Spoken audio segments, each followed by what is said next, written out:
नमस्कार साथियों, Aryavart public school Gogunda Udaipur के इस YouTube चैनल पर फिर से आपका स्वागत है। जैसे कि हम प्रीपोजिशंस पढ़ रहे थे उसी की कड़ी में है आज। देखिए, एज के मैटर में क्या करेंगे, यदि एज है और एज में अधिक है या कम है तो हम ओवर और अंडर का प्रयोग करेंगे। जैसे मैं कहूं वो 30 साल से ज्यादा है, उसकी उम्र, उसकी जो आयु है वो 30 से अधिक है तो बोलेंगे ही इज ओवर 30। और यदि वो एज में कम है, जैसे वो 19 साल से कम है, 19 साल से वो उसकी आयु वो नीचे है तो बोलेंगे ही इज अंडर 19।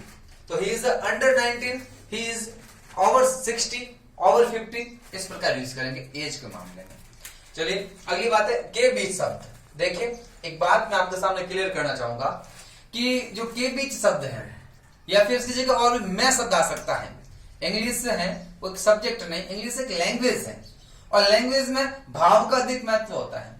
हिंदी में क्या शब्द लिखा है वो मैटर नहीं करता, मैटर नहीं करता कि जो भाव बता रहा हूं वो भाव जिस किसी वाक्य में होगा वह इंग्लिश का जो वर्ड है जो आना है वो पक्का आएगा। तो आपको भाव समझना है, शब्दों पर नहीं जाना है। यहां मैंने के बीच शब्द लिखा, इसका मैं शब्द भी आ सकता है लेकिन उसमें भाव क्या होगा, के बीच का ही भाव होगा उसमें। तो आपके सामने दो शब्द हैं के बीच के अंग्रेजी, एक है आपके बिटवीन और दूसरे आपके अमोंग। यदि दो के बीच है तो आपको बिटवीन यूज करना है और समूह के बीच है या दो से अधिक के बीच है तो आपको अमोंग यूज करना है। जैसे मैं कहूं कि distribute these chocolates, distribute these chocolates, खाली जगह राम एंड श्याम, भाई दो जने हैं, राम और श्याम के बीच चॉकलेट्स बांट दीजिए। इन चॉकलेट्स को राम और श्याम के बीच बांट दीजिए। दो के बीच का यूज करेंगे बिटवीन राम एंड श्याम। और वही वाक्य कि वो चॉकलेट्स बच्चों के बीच बांट दीजिए तो distribute these chocolates among the kids, among the children. यहां हम अमंग यूज करेंगे, क्यों?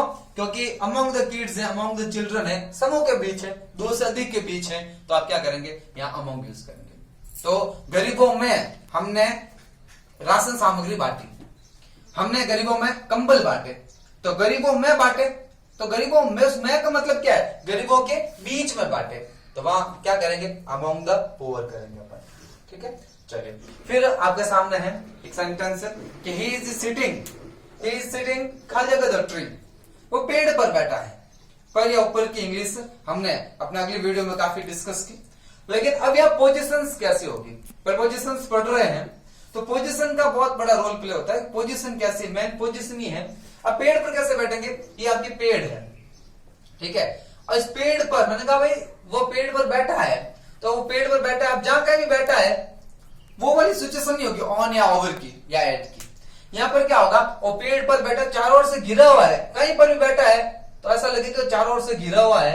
और जब भी चारों ओर से घिरे होने का भाव होता है वह हम क्या करते हैं, इन का प्रयोग करता है, इसलिए हम यहां लिखेंगे इन।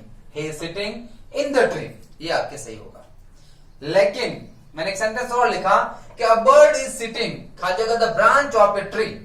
अब branch of a tree, branch है और ब्रांच पर वो पक्षी बैठा है, भाई ये ब्रांच है और ब्रांच पर वो पक्षी बैठा है, तो ब्रांच के ऊपर है और टच है तो हम क्या करेंगे, हम यहाँ पर ऑन यूज करेंगे, ऑन यहाँ पे सही होगा। भाव आप जरूर समझिएगा।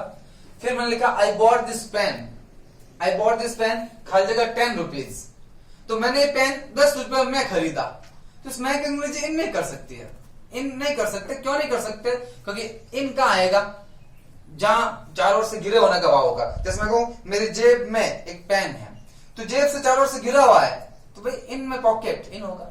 हम कमरे में बैठे हैं, चारों ओर से घिरे हुए हैं, इन आवर रूम, ठीक है। लेकिन यहां पर जो है 10 रुपए में खरीदा, यहां हम करेंगे फॉर, ठीक है, लिखा हुआ आता है ओनली फॉर 10 रुपीज, केवल 10 रुपए में, तो I bought this pen for 10 rupees होगा, ठीक है। फिर आपके सामने के सामने की अंग्रेजी, तो सामने के सामने को बिफोर भी कहते हैं और इन फ्रंट ऑफ भी कहते हैं।